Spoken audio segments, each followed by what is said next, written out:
नमस्कार मित्रों, shortcut India news channel पे आपका बहुत बहुत स्वागत है। आज हम बात करने जा रहे हैं एक ऐसी क्रांति की जो यूट्यूबर के वजह से शुरू हुई। तो जाहिर है कि ये क्रांति अभी की होगी, क्योंकि आप सभी को पता है कि यूट्यूबर और यूट्यूब आज के दौर की बातें हैं। और आप सोच सकते हैं कि कैसे एक यूट्यूबर पूरे देश में क्रांति ला सकता है। हाँ, ये हुआ है और एक डेवलप और एक यूरोपियन कंट्री में ये सब हुआ है। और इस यूरोपियन कंट्री का नाम है बेलारूस। बेलारूस उश फुश, बेलारूस उश फुश। तो इस कंट्री में आपको पता ही होगा, जैसे कि बेलारूस की कुल टोटल आबादी 95 लाख है। 95 लाख करीबन 1 करोड़ के करीब आती है। ठीक है, तो इस देश के जो प्रेसिडेंट है अलेक्जेंडर लुकाशेंको।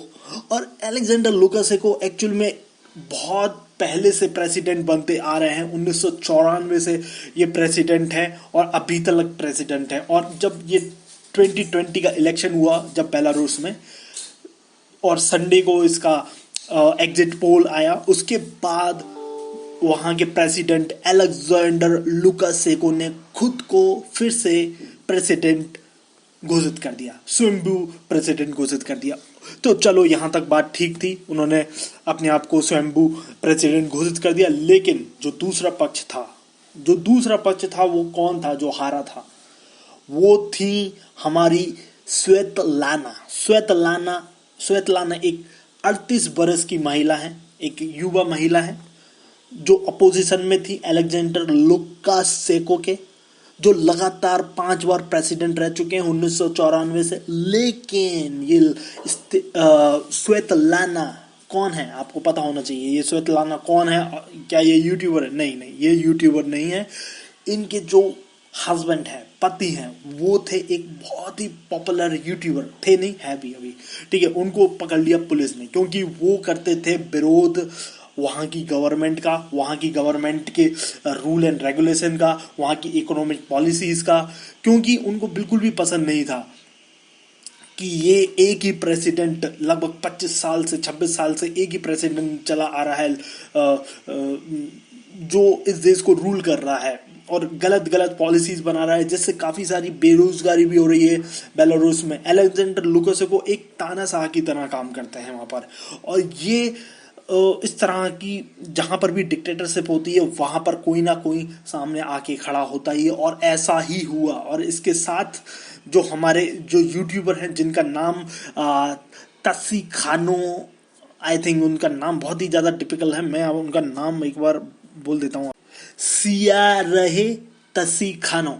हाँ, तो ये उनका नाम है। ये व्यक्ति थे जो विरोध करते थे गवर्नमेंट का और काफी बड़े यूट्यूबर हैं। ठीक है, तो उन्होंने विरोध किया तो उनको डाल दिया गया जेल में। किसके द्वारा? प्रेसिडेंट के द्वारा, अलेक्जेंडर लुकाशेंको ने उनको जेल में डाला। उसके बाद जब देश में एक प्रवाह दौड़ गया क्रांति का कि किस तरह से जनता की आवाज को दबाया जा रहा है बेलारूस में, तब उनकी वाइफ जो 38 साल की महिला है स्वेतलाना, वो आई उनके खिलाफ और उन्होंने किया कि मैं अब इलेक्शन लड़ूंगी। और इस बार इलेक्शन जब हुआ तो 80% लोगों ने उसमें इलेक्शन में हिस्सा लिया, काफी सारे वोट्स पड़े और लोगों को यकीन था स्वेतलाना ही जीतेंगी। लेकिन जैसा कि मैंने आपको बताया कि हमारे जो डिक्टेटर अलेक्जेंडर लुकाशेंको है, उन्होंने खुद को ही वहां का प्रेसिडेंट घोषित कर दिया, जिसकी वजह से पूरे देश में एक भय का माहौल दौड़ गया। और उसके बाद पूरा देश जो था उसने, कह सकते हैं कि एक वायलेंस इरप्ट हो गया, जिससे कि पूरे देश में पूरी तरह से अफरा तफरी मच गई। और इसकी वजह थी सिर्फ और सिर्फ अलेक्जेंडर लुकाशेंको का दोबारा से प्रेसिडेंट बनना। और आप सभी को पता होना चाहिए कि जो बेलारूस काफी कुछ डिक्टेटरशिप की तरफ काम करता है, क्योंकि पूरे यूरोप में जो एक कंट्री है जिसका नाम कहा जाता है कि लास्ट डिक्टेटरशिप इन यूरोप, उसको बेलारूस को ही कहा जाता है, उसको ही डिपिक्टेड किया जाता है। तो इससे आप साफ समझ सकते हैं कि जब जब तानाशाही आती है तो इस तरह की क्रांति भी आती है। और यूट्यूबर के द्वारा आई है इस बात तो क्रांति, तो हम सभी को इस बात से समझना चाहिए कि तानाशाही जो है कभी खुशहाली नहीं लाती है। और इसी नोट के साथ मैं आपको इस वीडियो का अंत करता हूँ। धन्यवाद। जय हिंद। भारत माता की जय।